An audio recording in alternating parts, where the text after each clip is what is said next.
students, today our BS class. Now we are going to learn about limitations or disadvantage or criticism of planning.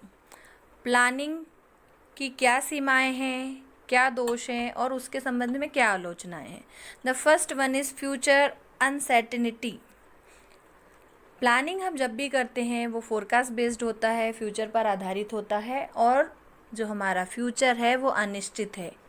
आगे भविष्य में क्या होने वाला है ये किसी को पता नहीं है. तो यहाँ पर हमारी प्लानिंग कभी कभी फेल हो जाती है क्योंकि वो भविष्य पर आधारित होती है. सेकंड है end of initiative. Initiative it means पहल क्षमता. प्लानिंग करने से पहल क्षमता का अंत हो जाता है. हमने किसी कार्य को लेकर प्लान बना लिया तो हमें अकॉर्डिंग टू दिस प्लान ही काम करना होगा. वहाँ पर हम कुछ innovative and creative at the time at the spot नहीं कर सकते क्योंकि ऑलरेडी हम उस काम की रूपरेखा बना चुके हैं. द थर्ड है एक्सपेंसिव प्रोसेस. प्लानिंग को एक महंगी प्रक्रिया या महंगी क्रिया भी माना गया है. उसको करने के लिए हमें रिसोर्सेज की नीड होगी. कैसे करना है, क्या करना है, समय भी लगेगा, मनी भी लगेगी. तो इट मीन्स इसको एक एक्सपेंसिव प्रोसेस में रखा गया है. Lack of required information. आधारभूत सूचनाओं की कमी होती है प्लानिंग में. कई बार हम प्लान बनाते हैं, उन प्लान्स के लिए हमारे पास पर्याप्त इन्फॉर्मेशन नहीं होती. हम ये ऑब्जर्व करके कि ऐसा हुआ था, ऐसा होगा, तो कई बार यहाँ पर सूचनाओं का अभाव होने से हमारी प्लानिंग प्रॉपर नहीं हो पाती. And the fifth lack of flexibility. किसी कार्य को लेकर हमने योजना बना ली, लेकर उस योजना में हमें उसे अनुसार ही काम करना होगा.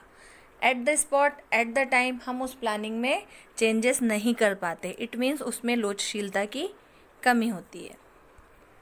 Difficulty in selection of best alternative. अब प्लानिंग करते समय एक सबसे बड़ा हमारे पास प्रॉब्लम ये आती है कि उस कार्य को करने के लिए हमारे पास जो भी रिसोर्सेस है, जो भी विकल्प है, उसमें से बेस्ट को सेलेक्ट करना. तो यहाँ पर हमारा टाइम, हमारी मेंटल प्रोसेस है, ये बहुत अधिक लगेगा क्योंकि हमारे पास जितने भी अल्टरनेटिव्स हैं, रिसोर्सेस हैं, उन सभी पर ऑब्जर्वेशन करके किसी एक को सेलेक्ट करना. Seventh limited scope. प्लानिंग के लिए कई बार हमारे पास जिस भी चीज़ को लेकर हम कर रहे हैं वहाँ पर क्षेत्र सीमित होता है, संसाधन सीमित होते हैं. उन सीमित संसाधनों के साथ ही हमें अपनी प्लानिंग बनानी पड़ती है. And the eighth planning does not guarantee success. Planning सफलता की गारंटी नहीं देता. हमने कार्य कर लिया, उस कार्य के लिए हमने योजना बना ली, लेकिन ज़रूरी नहीं है कि हमारा कार्य according to this plan success ही हो जाए.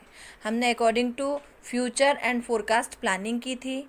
अब उसकी सफलता यहाँ पर गारंटी नहीं है, लेकिन प्लानिंग इफ़ेक्टिव होनी चाहिए. इट मीन्स प्लानिंग करना एक बेस्ट ऑप्शन है हमारे कार्य के सक्सेस के लिए, लेकिन वो सक्सेस की गारंटी नहीं देता. So I hope you all understand limitation of planning. Thank you.